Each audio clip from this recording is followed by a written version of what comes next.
Queremos dar una fraternal bienvenida, no solamente a las personas que hoy nos acompañan en este espacio de la tienda de la sinodalidad, sino a muchos que también participan a través de los medios virtuales. Amerindia tiene una vocación que se enraiza en la Biblia. Cuando a quienes configuraron el Antiguo Testamento les preguntaban cuál es la más importante de todas las oraciones, ellos repetían: escucha, escucha Israel, a ese Dios que te liberó de Egipto. Y cuando a Jesús le preguntan cuál es el mandamiento principal, él retoma esa tradición de la escucha del Dios de Israel y dice: ama a tu hermano como a ti mismo, recitando el Levítico. Pues bien, este sínodo quiere seguir en la tradición de la escucha y hoy tenemos una gran alegría porque dos personas que han tenido una participación muy preponderante tanto en el sínodo de la Amazonía como en este sínodo van a querer compartir con nosotros cómo esta tradición de la escucha se ha dado desde el sínodo de la Amazonía hasta el sínodo actual de la sinodalidad.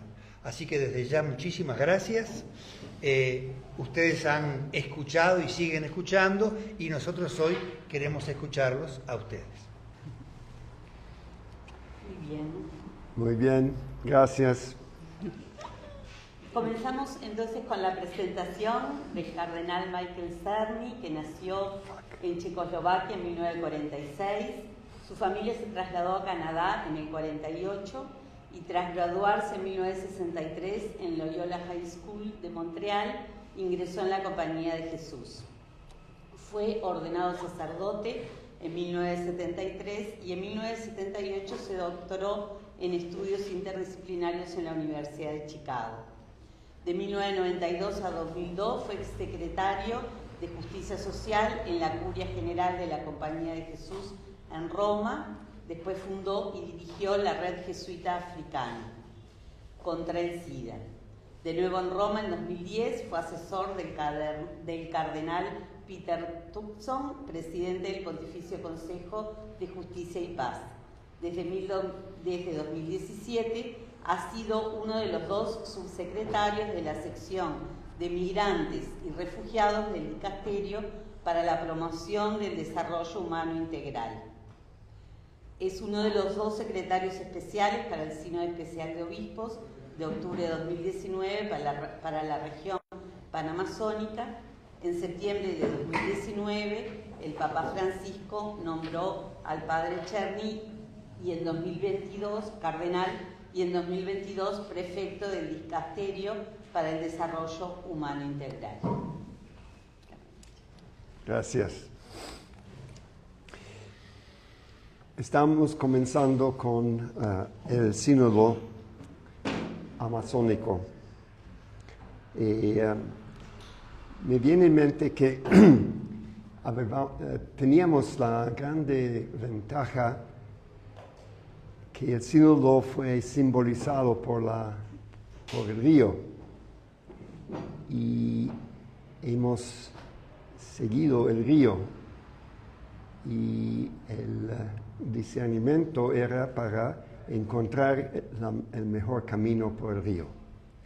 Y pienso que eso nos dio una orientación inspiradora, concreta, relevante, que nos animó a realmente trabajar, como dice el tema, trabajar para descubrir nuevos caminos para la Iglesia y la ecología integral. Es interesante el título. ¿Qué tiene que ver la renovación de la Iglesia con la ecología integral? Eso es lo que pasamos el mes descubriendo, a tal punto que al final llegamos a la conclusión radical que el ayornamiento, la renovación de la Iglesia en la Amazonía era vital y clave para la ecología de toda la región. Y eso podemos explicar más, pero por dejar una primera impresión del intercambio entre los dos aspectos del tema, la Iglesia y la Amazonía.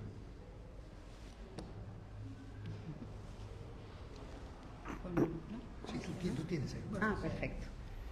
Bueno, para mí también es una alegría compartir con todos ustedes, porque aquí en esta sala me siento entre hermanos y sé que también, pues más allá de esta cámara, hay mucha gente con la que sintonizamos. Para mí el Sínodo de la Amazonía, pues definitivamente fue una gracia. Yo considero que en mi propia historia personal ha habido como dos momentos salvíficos. Uno, un momento en el que experimenté una enfermedad muy fuerte cuando era misionera en Perú, y el otro momento para mí especialmente salvífico fue el Sínodo de la Amazonía. Yo lo viví en clave de Pascua, como gracia y gracia pascual.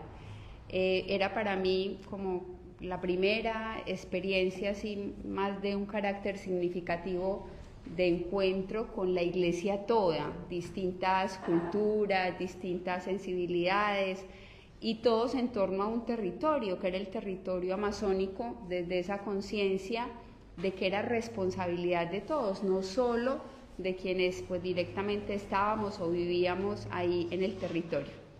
Para mí fue tiempo de gracia, para mí fue posibilidad inmensa de vivir eso que proclamaba el sínodo dentro y fuera, y era la interconexión, la certeza y la experiencia de la sacralidad de todo lo creado y de la interconexión que existe entre todo.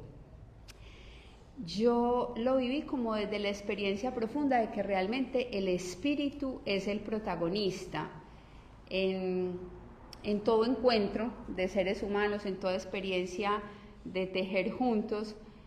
Lógicamente hay tensiones, contradicciones, y más cuando estamos en torno a la Amazonía, que es esa hermosura herida que dice el documento. Entonces, en medio de lo que suponía la reflexión y el discernimiento, con esa carga también de tensión, la experiencia que yo tuve es que el espíritu sabe abrirse paso más allá de resistencias o de posiciones ancladas o aprendidas, que él se abre paso. Yo siento que el sínodo de la Amazonía fue un sínodo fecundo, que nos trajo muchísima vida. Cuando yo hago como memoria de lo que fue ese proceso de construcción colectiva, del documento o de los discernimientos que hacíamos, y cuando hoy veo, por ejemplo, que es una concreción la SEAMA, que es una concreción la REIVA, que es una concreción el que muchas personas en estos últimos 4 años han querido dar el paso de insertarse en el territorio.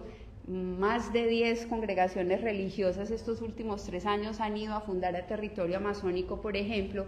Cuando yo veo todas esas pequeñas concreciones, cuando me pongo de cara a la SEAMA, animada por estas distintas vocaciones en la Iglesia, yo realmente lo que tengo para decir es que los procesos sinodales son fecundos, que traen vida nueva. Lógicamente, muchas cosas suponen paciencia entre nosotros, pero el espíritu sabe abrirse paso, y por lo menos en el sínodo de la Amazonía yo percibo que ha habido muchísima fecundidad y vida nueva para el territorio y para la Iglesia del territorio. Creo que el sínodo de la Amazonía y el papel que en ese momento jugó, por ejemplo, la REPAN, fue realmente un laboratorio de escucha.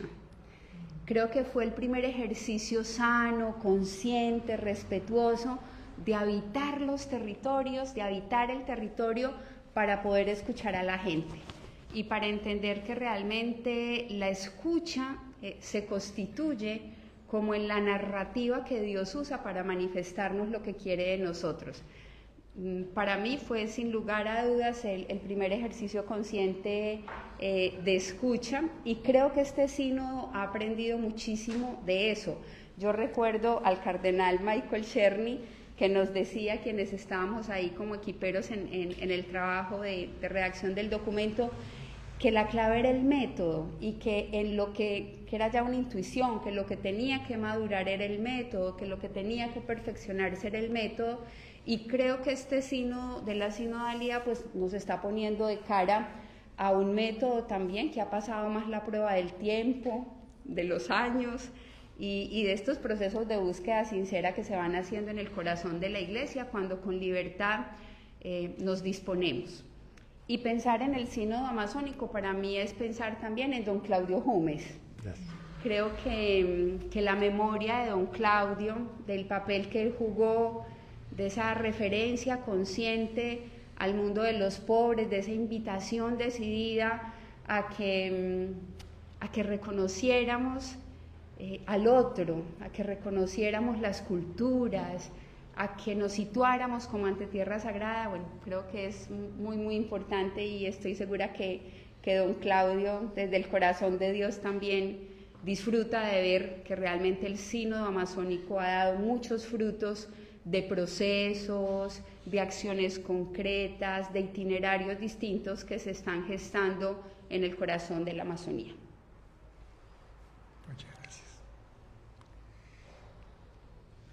Bueno, por supuesto que para nosotros es una interpelación escuchar que la sinodalidad es un proceso que también nos involucra a todas y a todos nosotros.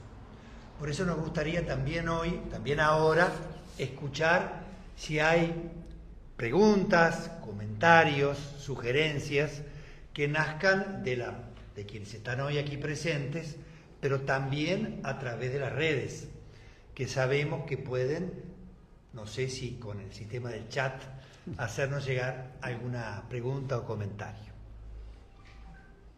Sí, los que van a hablar, les pediría que pasaran cerquita para que tomen el micrófono y hagan la pregunta.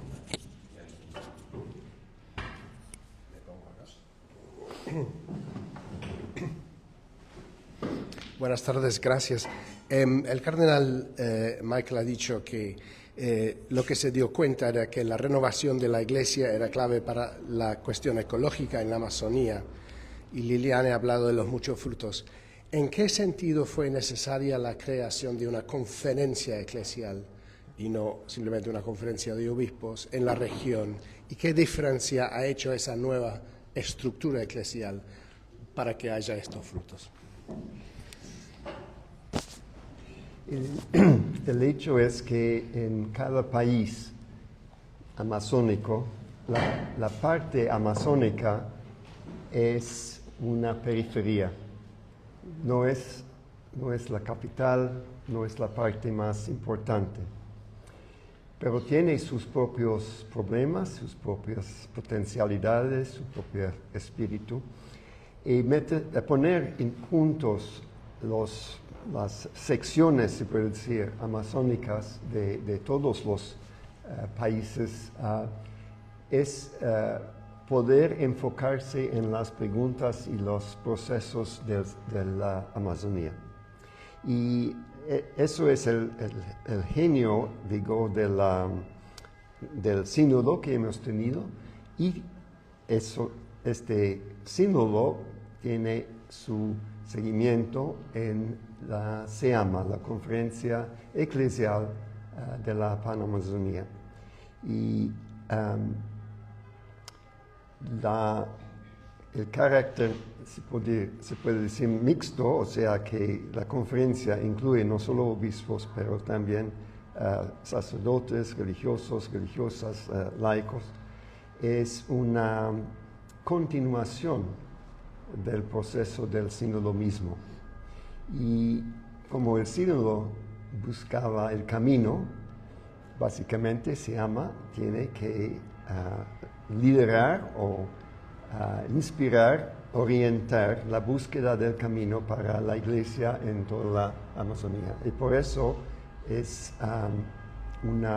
SEAMA en un sentido es una concreción del sínodo, pero por otro lado, y más importante, es la continuación del proceso.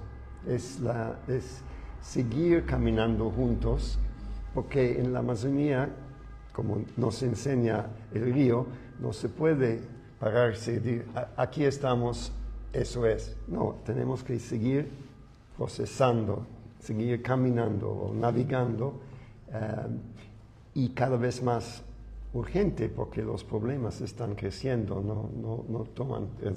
no encuentran resolución. Entonces eso es, pienso, el espíritu de Seyama, y como toda criatura de la iglesia necesita tiempo para descubrirse y madurarse, pero está comenzando, es joven pero comenzando. En este sínodo de la sinodalidad, la pregunta fundamental que nos estamos haciendo en esta tercera fase es cómo ser una iglesia sinodal y misionera. Y tengo la sensación de que la SEAMA es ya una expresión de lo que significa ser iglesia sinodal y misionera, por dos razones. Una, porque nos pone de cara a un nuevo modo de tejer las relaciones, con esa dinámica de que realmente sea eclesial.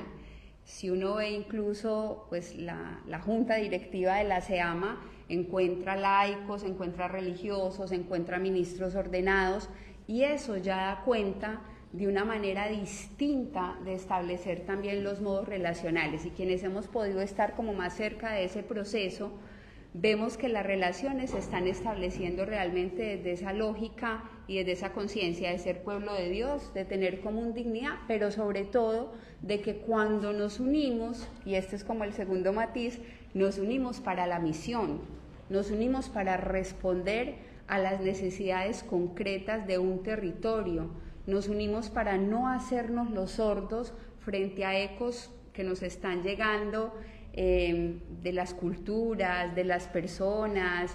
Entonces me parece que la SEAMA es ya de suyo una expresión de lo que puede ser una iglesia sinodal y misionera, incluso de esos pasos concretos que estaríamos llamados a dar como iglesia para poder vivir realmente sinodalidad y misión en el campo relacional y en el campo misionero. Una pregunta que nos llega desde las redes dice: ¿cómo la vida religiosa se ha transformado a partir del sínodo panamazónico y cómo ha vivido este sínodo de la sinodalidad?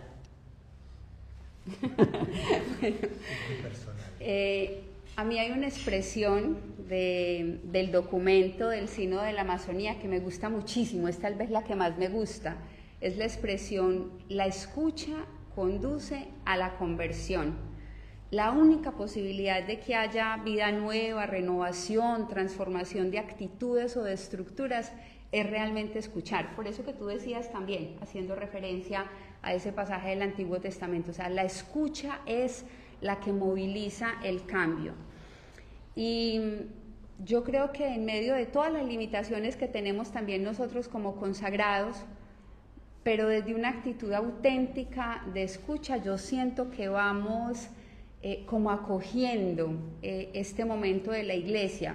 Me parece que la vida religiosa en el territorio, en América Latina y el Caribe, es quien más ha asumido estos procesos sinodales, como desde una mayor conciencia de que tenemos que ser también multiplicadores, de que nos corresponde revisarnos también nosotros, porque también muchas de nuestras actitudes están viciadas de autorreferencialidad, de modos abusivos. Hay muchísimos abusos de poder y de conciencia en la vida religiosa, pero yo siento que estos procesos, tanto el del Sínodo de la Amazonía como este proceso, nos van conduciendo por esas sendas de la necesaria reflexión y de la necesaria reforma. Y yo sí veo pasos muy concretos. Por ejemplo, veo que la vida religiosa asumió el riesgo de ir al territorio, porque era muy cómodo decir: somos muy mayores, estamos muy envejecidos, tenemos mucha artritis, somos muy poquitos, no hay vocaciones. Eso es muy cómodo decirlo y eso nos ubica en un lugar de confort y de estabilidad. Pero yo siento que muchísimas congregaciones religiosas, lo sé porque he acompañado esos procesos, pues han dado el paso de ir no solo de visita al territorio, de ir para estar en el territorio y para dejarse transformar también por el territorio. Ha habido estos últimos 3 años, como les decía, muchas fundaciones. Mi congregación incluso fundó en territorio amazónico el año pasado, el 25 de marzo del año pasado, y está acompañando procesos de formación de maestros en 37 escuelas rurales de la Amazonía, pero hay muchas experiencias bonitas de congregaciones que sentían, nosotros no podemos ir todas, pero tenemos una hermana, y eso lo decía una, y lo decía otra, y lo decía otra, y entonces hay experiencias de intercongregacionalidad que están siendo muy significativas, porque estar en el territorio nos transforma a nosotros mismos, nos transforma las lógicas, las sensibilidades, la manera de situarnos. Desde fuera es imposible impactar nada, estando ahí se transforma nuestra propia vida y en algo aportamos también pues a esa necesaria transformación que tiene que vivirse en el territorio. Entonces yo creo que la vida religiosa se ha dejado permear, se ha dejado conducir, va reconociendo por dónde están también todas sus posibilidades de conversión, que sin lugar a dudas son en el plano actitudinal y también de las estructuras que tienen que transformarse, pero asumiendo que somos iglesia en salida o no somos, no hay otro camino. Hay también un aporte de la vida religiosa que es lo que tratamos de vivir como obediencia. La palabra es muy sugestiva porque es la misma palabra como escuchar. Es escuchar, se puede decir, reduplicado. Y en la vida religiosa y en el sacerdocio con su promesa de obediencia hay un misterio de la vera libertad, la vera liberación. Eso es contrario a lo que piensa el mundo, pero es lo que vivimos y tratamos de vivir, estamos descubriendo. Y estoy contento que explícitamente en este sínodo, que la vida religiosa puede aportar esta gracia de la obediencia, o sea, que la vera sinodalidad no es posible sin la obediencia. Y eso es, pienso que podemos decir que es vero, también es misterioso y desafiante. ¿Tenemos alguna preguntita aquí? Ponte cerca de Pablo y... Buenos días. Escuché con mucha atención lo del sínodo amazónico y lo que están mencionando, y quería preguntarles cómo viene en este sínodo de la solidaridad, esta etapa del sínodo de solidaridad, la escucha, qué debemos esperar. Mucha gente está muy lejos y nos va a ver por las redes, entonces transmitir un poco qué están viviendo ustedes en el sínodo y cómo lo pueden comprender desde lejos. Gracias.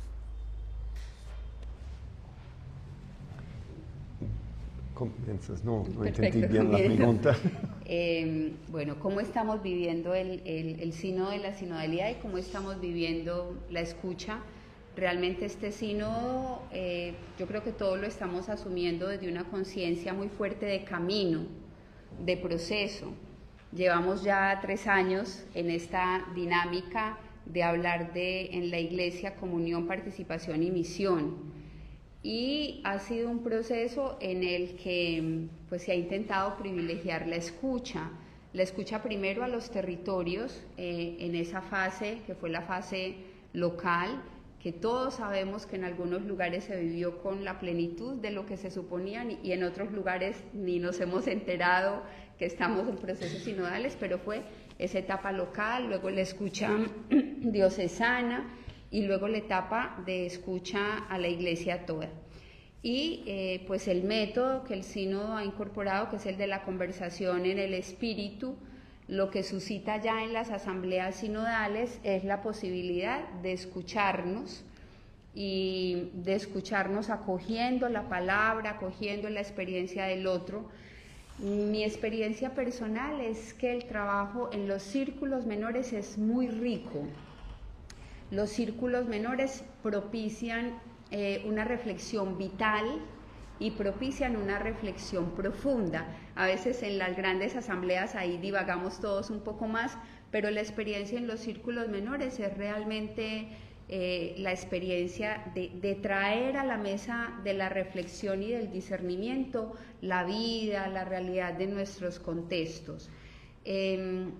la sensación es que este Instrumentum Laboris, el de esta segunda fase, nos está ayudando. Ahora concretamente estamos en el momento de los itinerarios, y en los itinerarios estamos hablando de formación, de discernimiento, de participación, de rendición de cuentas y de transparencia, y entonces eso posibilita también ir ya a asuntos que son como más vitales en el entretejido de la Iglesia. A veces uno tiene la tentación de esperar concreciones evidentes, cosas, pero en esta lógica del reino y abrazando lo que somos como humanos, también la fragilidad y la vulnerabilidad de lo que todos somos, yo creo que es cuestión de seguir haciendo palabra, la vivencia, lo que se siente, lo que se trae desde los contextos, de seguir aprendiendo, porque el sínodo como tal está siendo escuela de aprendizaje para todos, no tenemos las cosas claras, es un proceso de aprendizaje, pero también de seguir abiertos al Espíritu, a dejarnos modificar por el Espíritu, y eso es un acto de fe, pero es un acto de fe pues que supone realmente una actitud. Yo estoy convencida de que tiene que haber limpieza de corazón y que sin eso es absolutamente posible ningún proceso de transformación y de reforma. A mí me gusta mucho una expresión del Papa Francisco que dice que el criterio de la verdadera reforma de la Iglesia es la santidad de cada uno de sus miembros. Habrá transformación de las estructuras cuando haya transformación de las actitudes. Habrá transformación de los modos relacionales cuando nos dispongamos de una manera más reverente a escucharnos y a habitar el territorio del otro. Yo creo que tenemos que seguir ejercitándonos en la paciencia, pero no aplazar y no claudicar en ese empeño también por esa necesaria reforma, sobre todo en el plano relacional. Porque si aprendemos esos nuevos modos de relación, si nos situamos de una manera distinta entre nosotros, si somos capaces de dar el paso y de superar tantas actitudes viciadas de clericalismo, realmente será posible entonces crecer en capacidad misionera, porque este sínodo no puede ser una instancia que nos vuelque solo sobre nosotros mismos, sobre lo que somos, lo que sentimos, lo que nos pasa en el corazón de la Iglesia, sino que este sínodo es en contexto, y el contexto es el de la guerra, y el contexto es el de los desastres naturales, y el contexto es el de tantas cosas complejas que pasan en nuestro mundo, y el sínodo es entonces para preguntarnos también cómo trabajar por fe en Jesús, por pasión por el Evangelio, por el desarrollo humano integral. Creo que esa es la necesaria pregunta que nos tenemos que hacer en el corazón de este sínodo. Vamos en proceso, supone paciencia, pero supone también audacia, radicalidad evangélica y conciencia de que en nuestras diferencias somos hermanos. Hay también una cosa quizás que tiene que ver con la comunicación. Es muy fácil decir que no hubo mucha participación y aquí no hubo, tratar de mesurar la participación con estadísticas, tal por ciento y tal por ciento.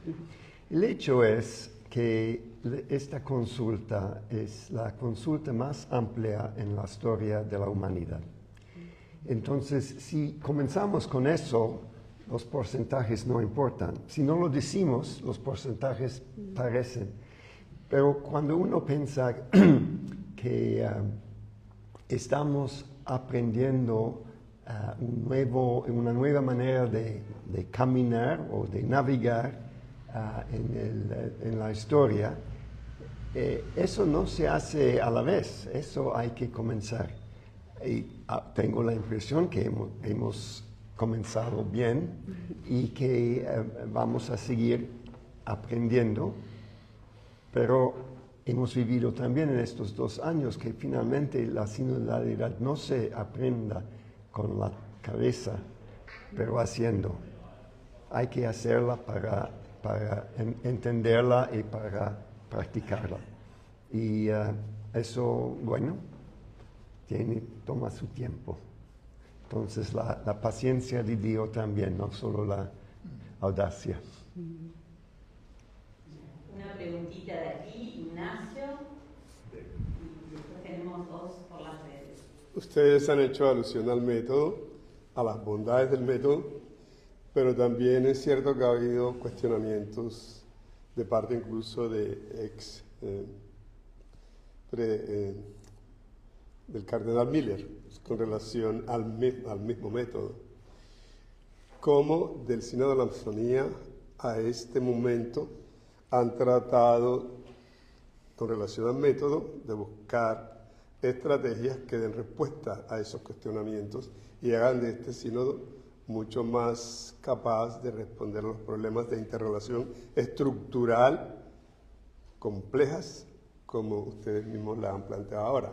Es decir, de qué manera en este momento eso se está buscando superar. Se quisiera un análisis mucho más estructural, mucho más racional, si podemos llamarlo, porque una de las críticas es precisamente que el método puede ser muy subjetivo y muy interesante, pero le faltaría algo más de consistencia. ¿Cómo lo ven ustedes? Bueno, estamos acercándonos a la consistencia. No se puede comenzar con la consistencia, hay que comenzar comenzando. Y si alguien esté impaciente, problema de él. Pero no hay que forzar la cosa, no hay que forzar, nunca insistir en un tipo de claridad que no corresponde a lo que estamos haciendo. La claridad que tenemos ahora quizás no es completamente, perfectamente conceptual. Es como aprender a caminar, aprender a bicicleta, aprender a nadar. ¿Ya? No, cuando comienzas a aprender a nadar, no puedes explicar con claridad en qué consiste. Ojalá que aprendas a hacerlo. Entonces, basta. El método se está anclando como una buena noticia, y no solo en la asamblea sinodal, sino que está siendo incorporado, por lo menos en la vida religiosa, que es el sector que yo represento, en muchas dinámicas de la vida religiosa. El gran riesgo es que el método se reduzca a trabajo en equipo, ¿cierto? Ese es como el gran riesgo que hay en el método. Y para eso lo importante será las actitudes desde las cuales nos situamos ante el método. Entonces el método sí supone apertura, supone liberarnos de muchos intereses mezquinos que a veces tenemos, trascender posiciones ideológicas y ubicarnos desde la lógica del Evangelio. Me parece que ahí hay un proceso que supone el método, es decir, el método ya de suyo supone conversión, pero ese ejercicio de escucharnos y de escucharnos sinodalmente, de discernir para buscar la voluntad de Dios, porque eso es lo que propende el método propende por buscar y cuál es la voluntad de Dios en este momento de la Iglesia. Yo creo que por ahí hay una intuición muy significativa para crecer y para madurar como Iglesia también en una eclesiología que nos sitúe de una manera más circular y que haya habido cambios significativos con relación a otros sínodos. Creo que el método va creciendo también en la certeza de que la palabra de Dios tiene que estar en el centro, entonces de que tienen que ser procesos también vertebrados e iluminados por la palabra de Dios.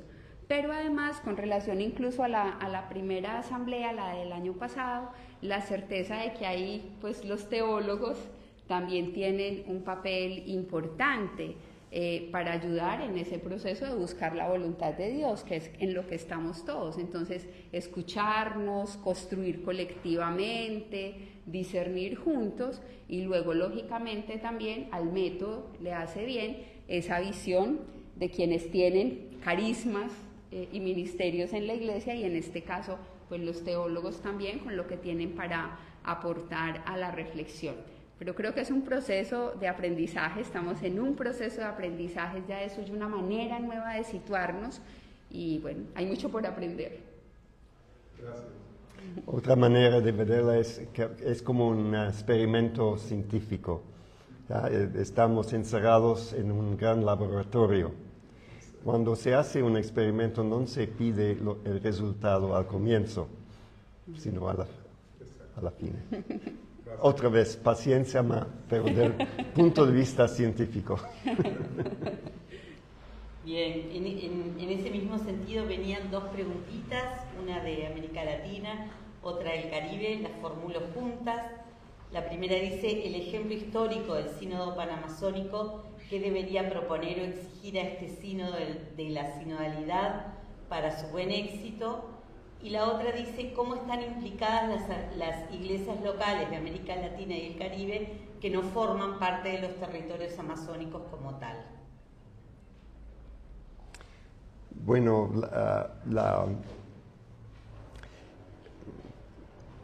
la participación de las iglesias, de las comunidades de la Amazonía, obviamente es una parte también de este sínodo y así debe ser, que no se puede enfocarse sobre un territorio cuando es un sínodo para toda la iglesia. Y la presencia o el efecto, pienso, del sínodo panamazónico es, pienso yo, o por lo menos una cosa, es la inspiración de la amplia consulta antes. O sea, eso fue tan importante, tan evidente, tan, se puede decir, transformadora que este sínodo, en un sentido mucho más complejo, comenzó con una vasta consultación. Y no sé, espero mucho de poder decir que eso va a ser siempre así. Sí, yo creo que lo que pase sobre todo el territorio amazónico no es responsabilidad solo de los 9 países que tienen pues tierrita ahí. Lo que pase sobre la Amazonía es responsabilidad de todos. Los ojos del mundo, de la iglesia entera, pues tienen que estar volcados a este territorio, pero sobre todo a esta conversión que se nos propone, a la conversión ecológica, a la necesidad de poder establecer modelos de desarrollo en donde los criterios comerciales no estén por encima del medio ambiente o no estén por encima de los derechos humanos. Y ahí creo que todos como sociedad tenemos una gran responsabilidad. Y la otra pregunta que hacías es, ¿qué tiene para exigir? Sí, proponer o exigir. Yo creo que exigir nada, o sea, creo que es dejarnos conducir por el espíritu. De verdad, la experiencia más fuerte para mí es que el espíritu es el protagonista y que él sabe abrirse paso. Muchas veces nosotros los seres humanos tenemos la tentación de querer tener el control sobre muchas cosas, además porque pensamos que sabemos exactamente cuánto es más por más. Pero en la lógica del reino es distinto. Hoy estamos celebrando el día de Juan 23. Y Juan 23 fue una sorpresa para la iglesia. Nadie esperaba que ese cardenal así, bonachón y gordito, fuera el papa que le iba a generar tanta vida y tanta transformación a nuestra iglesia.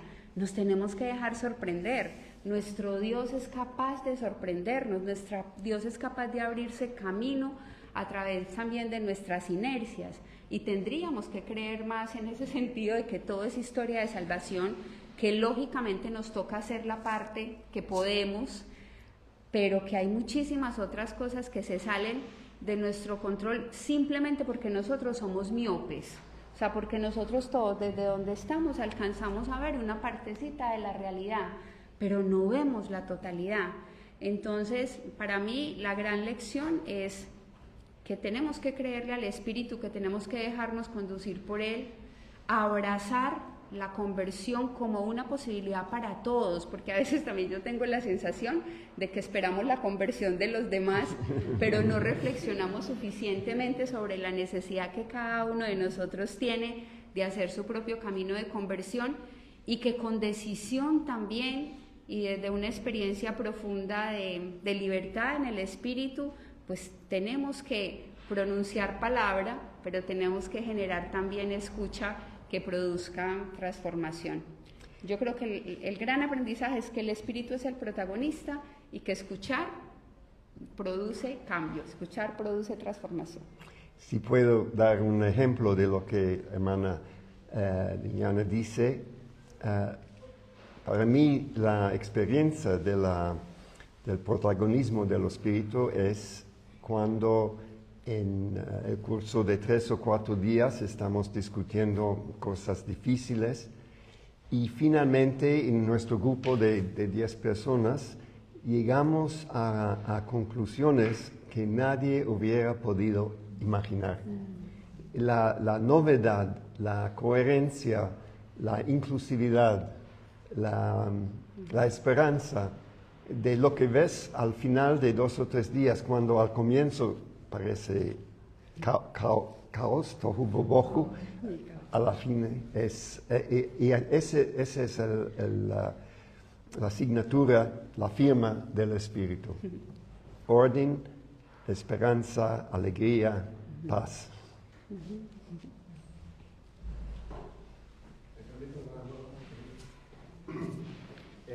Me acuerdo como periodista cubriendo el sínodo amazónico, las estrellas del sínodo fueron las mujeres. Nos dimos cuenta de que básicamente las mujeres están gestionando la mayor parte de las comunidades católicas en la Amazonía.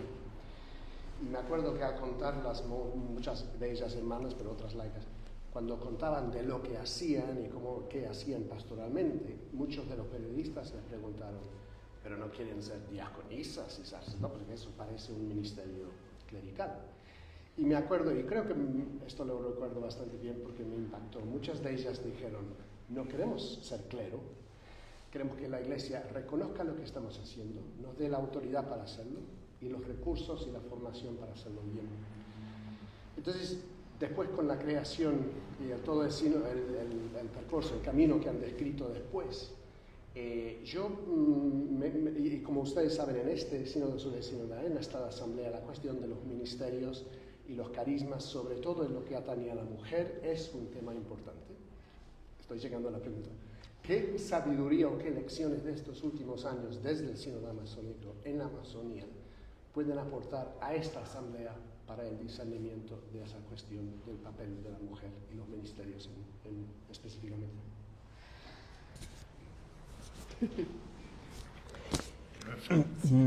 No sé si es correcto poner esta cuestión tan directamente sobre la agenda de este sínodo.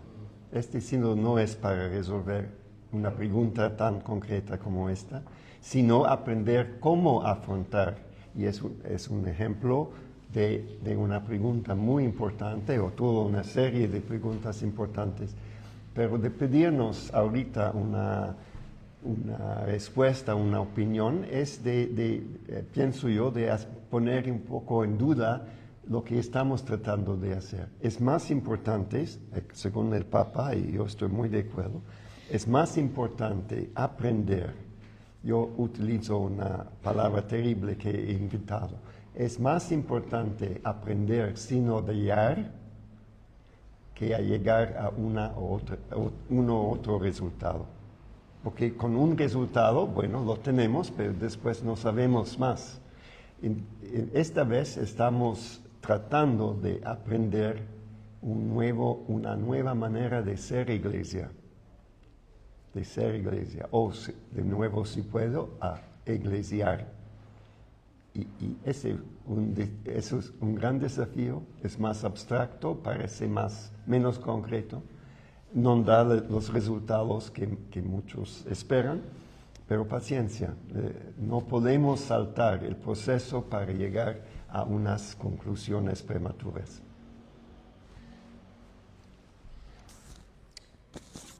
Yo creo que no solo en el territorio amazónico, sino pues en la iglesia toda, la misión de la mujer es muy, muy importante.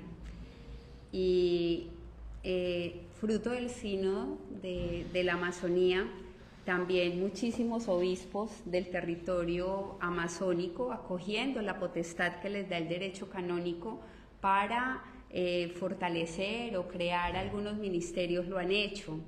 Ministerios que tienen que ver con la dinamización y el acompañamiento de las comunidades, incluso esta figura de mujeres al frente de comunidades parroquiales. Entonces yo creo que sí se van dando algunos pasos y pasos significativos, sobre todo de respuesta en el contexto y a partir de las necesidades que tiene el contexto. Creo que como iglesia, hoy y siempre, tendremos que seguir haciendo la necesaria reflexión que nos permita crecer y que nos permita madurar en la consolidación de una iglesia en la que los modos relacionales sean más parecidos a los que Jesús soñó. O sea, cuando uno se ubica de cara a evangelios como los que nos han resonado esta semana, la experiencia de Jesús con las mujeres es una experiencia muy dignificante, muy capaz de hacer que surja lo mejor de ellas, inclusiva, que tiende a la participación. Y yo creo que en esta iglesia sinodal a la que estamos siendo convocados y sobre la que estamos reflexionando, aprender más también de ese modo relacional de Jesús con las mujeres, pues nos va a hacer mucho bien. Lo que sí es cierto es que tenemos que seguir agradeciendo por la misión de las mujeres en la iglesia, porque son ellas, nuestras madres, nuestras abuelas, nuestras catequistas, las que están en las orillas más complejas, donde no puede haber otras personas, donde a lo mejor no puede estar un ministro ordenado, son ellas las que están jalonando también una iglesia al estilo de Jesús. Entonces, como seguir agradeciendo también por ellas, y creo que en los contextos en los que es posible, en el marco de lo que el derecho canónico permite también al momento, pues seguir dando pasos que abran y fortalezcan la necesaria ministerialidad. Y que la reflexión se mantenga. Creo que será clave lo que pueda hacer el grupo que está reflexionando el tema de las mujeres en la iglesia, y pues que ojalá el tema no se reduzca solo a valorar y agradecer pues por las mujeres que nos han dado tanta vida en el pasado, sino que realmente podamos hacer también una lectura más inclusiva y más significativa de lo que tiene que ser la misión de la mujer en la iglesia. Ese es un tema frente al que no hay que tener miedos, frente al que nos tenemos que seguir situando en condición de hermanos, conscientes de la reciprocidad y de la corresponsabilidad, pero conscientes también de que a lo que estamos llamados en este tema y en todos los otros temas es a establecer modos relacionales al estilo de Jesús. La sinodalidad no es otra cosa que aprender el modo de Jesús, y también con relación a este tema de las mujeres en la iglesia. Yo quisiera hacer una pregunta. Voy a hacer la penúltima pregunta antes de que Pablo haga la última. Bueno, hace 5 años en el Sínodo de la Panamazonía teníamos la tienda de la Casa Común, y este año estamos en la tienda de la sinodalidad, pero la tienda de la Casa Común era una tienda muy sinodal sin duda. Y ambos, Liliana como presidenta de la CLAR, que acompaña la vida religiosa, misionera también, Michael también visitando las periferias del mundo, hace poco con los migrantes en Panamá, en la frontera con Colombia, escuchando a las personas. Ustedes han tenido la experiencia de vivir el proceso sinodal dentro y fuera. ¿Qué le podrían decir a tantas personas que seguro nos están acompañando, que son de comunidades parroquiales o de vida religiosa o comunidades eclesiales de base que son tan importantes en nuestra América Latina? ¿Qué les podrían decir para vivir cada día como iglesia sinodal? Bueno, una sugerencia es utilizar la figura de la periferia. Una periferia es muy interesante porque no es una cosa, pero una relación que se aplica a toda situación. Cada lugar, cada comunidad tiene su periferia. No, pero no son todos los mismos, al contrario. Entonces la pregunta relevante, no especulativa, pero relevante a tu pregunta, es ¿qué es mi periferia o qué es nuestra periferia? Y eso es la única periferia que realmente es importante, porque de las otras se puede hablar, pero de esta se puede responder. Y la respuesta que la sinodalidad nos pide es de tomar el paso con la inspiración del Espíritu y siguiendo el ejemplo de Jesús, de pasar por esta frontera para encontrar el otro. Y en un sentido es súper sencillo, pero no es tan sencillo para nosotros, porque somos pecadores.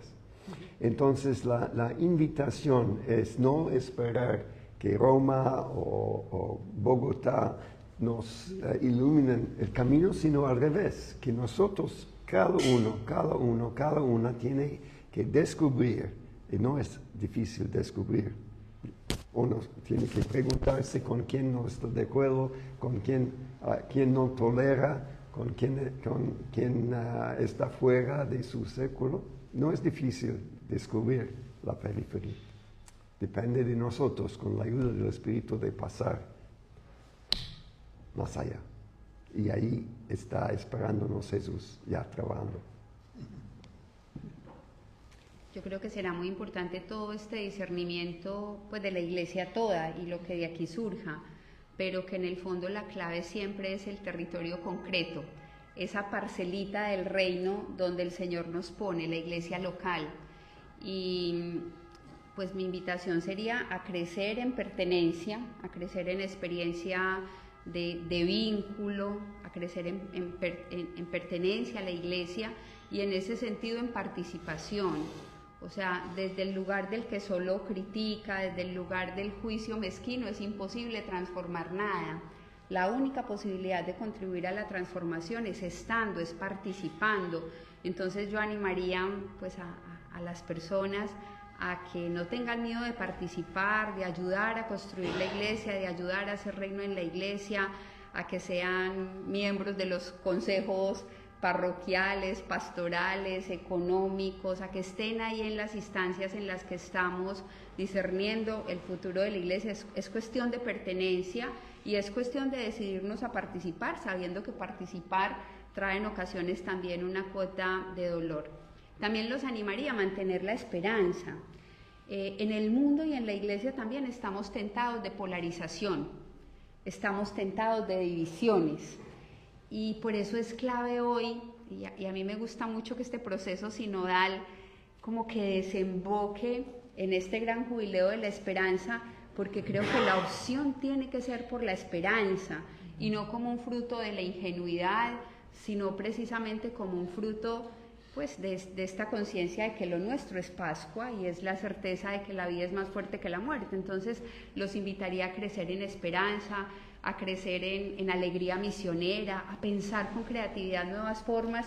Yo por lo menos estoy con muchísimo deseo de llegar a mi parcelita del reino, que es ahora Bogotá, porque en una colinita de Bogotá, en un barrio que se llama El Codito, arriba, abrimos a partir del mes de noviembre una casita, que es una casita que se llama la Casa de la Sinodalidad.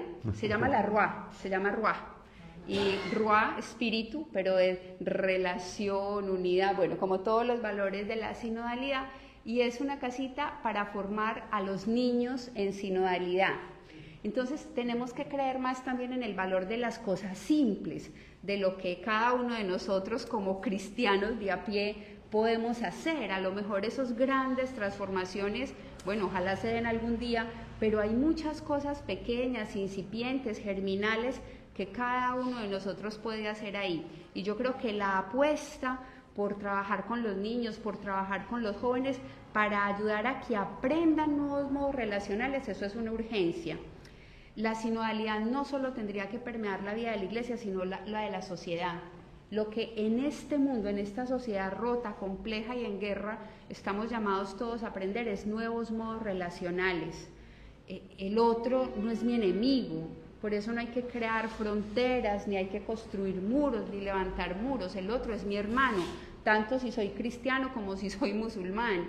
Y como el otro es mi hermano, a lo que estoy llamado es aprender nuevos modos relacionales, y creo que por ahí tenemos un desafío con nuestros niños, con nuestros jóvenes, cómo ayudar a crear esa cultura de la relación, esa cultura del buen trato, esa cultura de la fraternidad, de la amistad social, como lo dice Fratelli Tutti. Y bueno, yo invitaría a que creyéramos en el valor de lo germinal, a que creyéramos que esa parcelita del reino donde el Señor hizo que se sembrara el sí del laico, del ministro ordenado o del religioso, es la parcela en la que estamos llamados a dar frutos. Entonces los invitaría a mantener la esperanza, la alegría y nada, con mucho ánimo.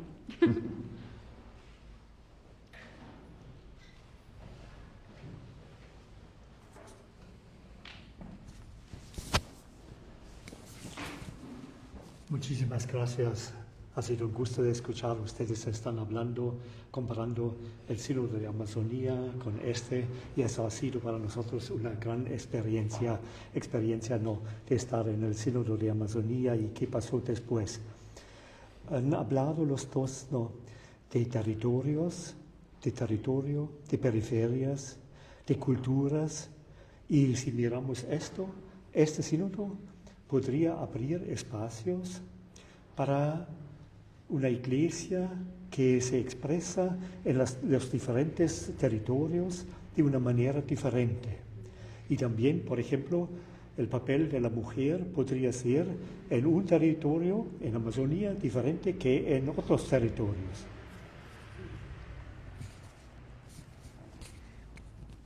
Sí, se puede decir que esto ya está pasando. O sea, que nuestra experiencia en cada mesa, somos 10 personas de todos los rincones del mundo, ya vemos la diversidad y vivimos la unidad.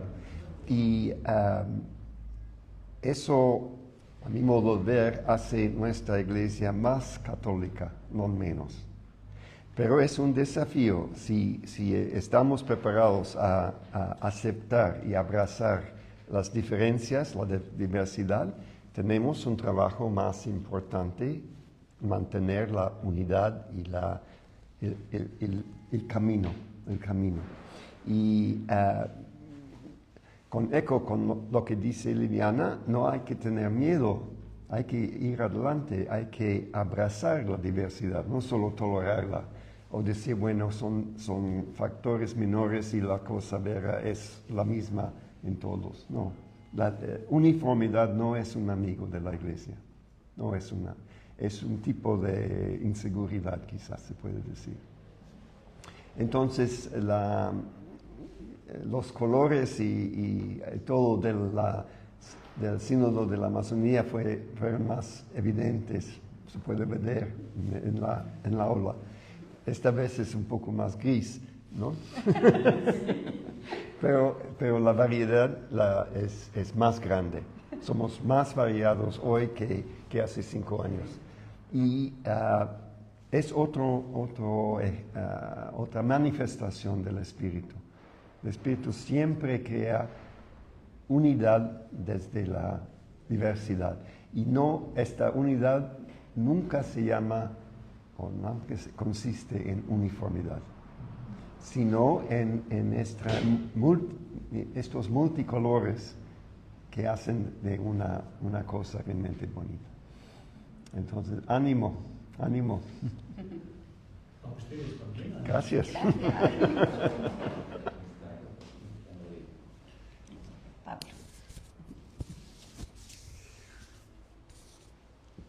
A algunos de nosotros nos importa mucho la recepción del proceso y las conclusiones del sínodo. Y a veces nos parece que en nuestro mundo eclesial tiene mucha primacía lo verbal y lo escrito, los documentos, los textos.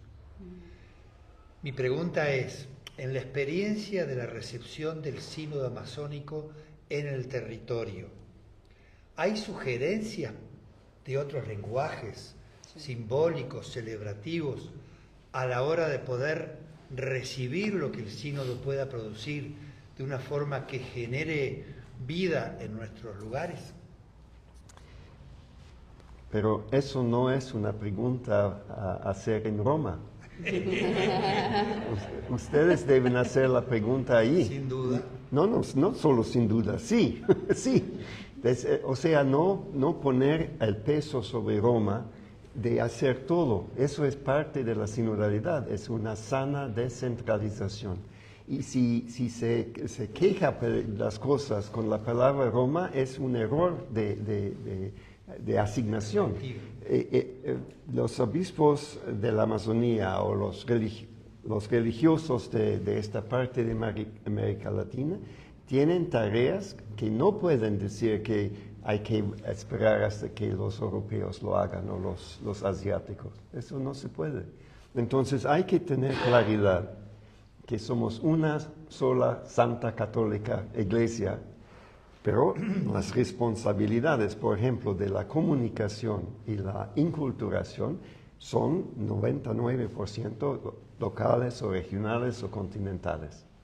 Eso se llama con una palabra elegante la subsidiariedad.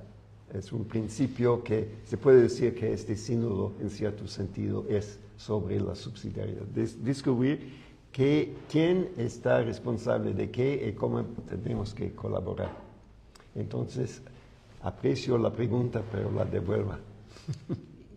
Yo creo que la gran tarea es poder generar ese efecto cascada, hacer que llegue a todos, que no haya analfabetos sinodales, o sea, que todos realmente podamos estar implicados en este proceso.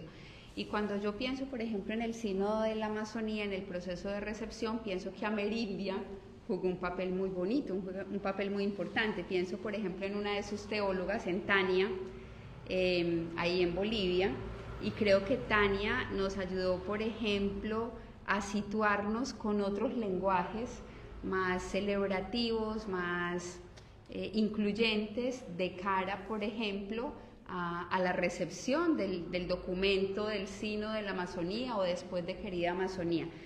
Me parece que ese es el desafío que tenemos en dos líneas. Una línea es la de qué clase de testigos somos.